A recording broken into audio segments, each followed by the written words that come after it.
just last week, I finished watching The Vow, and it's a docuseries which you can watch on HBO Max. And I'm ready to share my thoughts on NXIVM.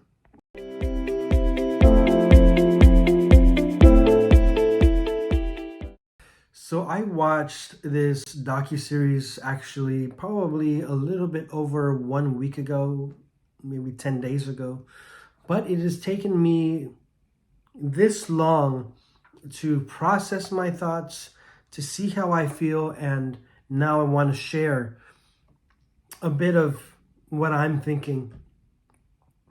And what I want to share is that there is nothing but admiration for the people who found the courage to do this project. Because when you're in a cult, when you leave a cult, actually, it is so hard to tell the truth, because you know that other people know the truth and they're going to deny it.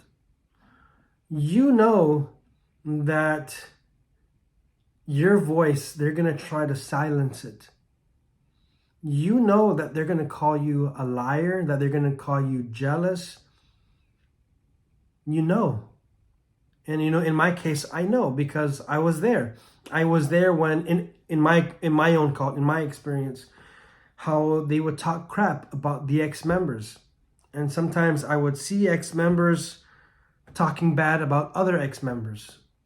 And I remember in one case, when I started desiring to do my podcast, to do the YouTube, a few ex-members were telling me, hey, why don't you just shut the hell up? Look at that ex-brother over there. He wants to bring Father Bing to trial. He wants to bring them to court. What good does that do for the church? What good does that do for the people? So instead of causing this chaos, just let everyone be happy. Allow everyone to have their thoughts that the leader is good, and let your life just move on. Let your life just keep going and forget about the past. And in NXIVM, or in The Vow, I bet you they all could remain silent. But it's a painful silence. To be silent and then to know that other people can also be hurt, that other people can be taken advantage of. And so I admire the bravery of the people who were speaking out and who did this project. I can't remember all their names, God. But the only name I do remember is Keith Raniere. And there's a lot of video of him, and he seems like a super smart guy, super, suave and cool, and like he knows everything. He has an answer to everything. And that's cool. But, as the story unravels, as you start digging deeper, you see the manipulation. You see how he gets in your head and he makes you think that you're stupid. He makes you think that you can't make your own decisions, that he needs to do the decisions for you. And then he does all this gaslighting, and anyways, you should watch it. But this is just how I'm viewing it, my perspective. And there was a part where I think her name is Sarah Edmond. Oh God.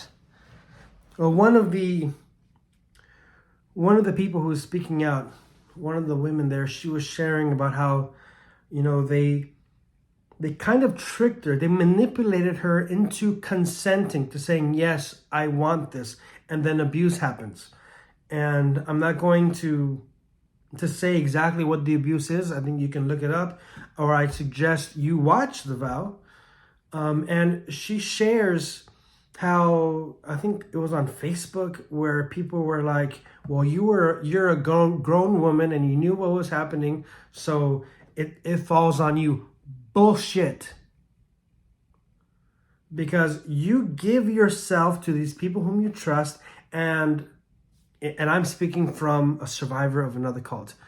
I gave myself, not sexually, but my will.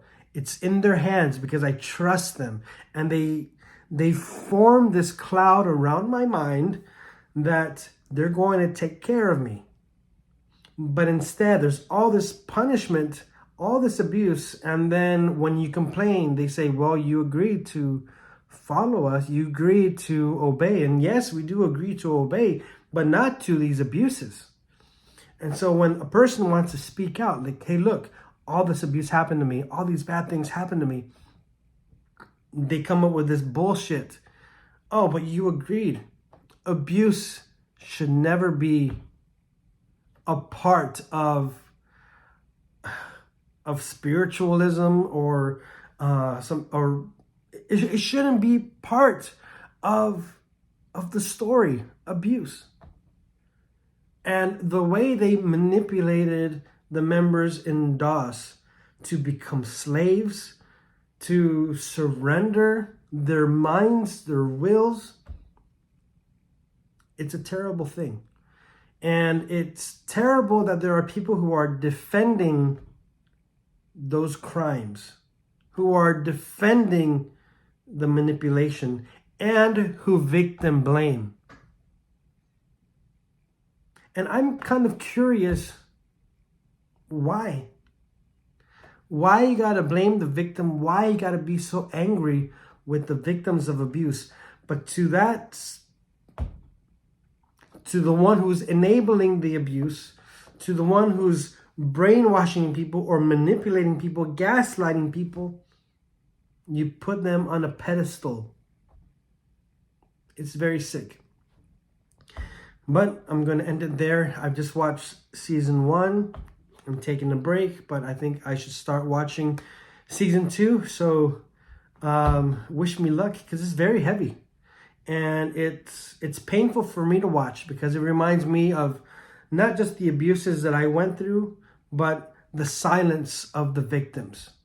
Because victims, they deserve to be heard. They deserve justice. They don't deserve to be blamed. I think that's criminal. So anyways, thank you very much for watching. And if you haven't watched The Vow, go check it out on HBO, and it really goes into NXIVM. And hey, like I said, I'm not in that group, and I'm not well educated. So this is an invitation for other viewers. Let's educate ourselves. Let's read into NXIVM, or watch other documentaries and have a better understanding. And to also, the more we understand, I believe the more we can defend ourselves from these traps that cult leaders, abusers, cults like to place in front of us to ensnare us. So let's try to educate ourselves, and so we can be able to defend ourselves from these malicious, abusive manipulators.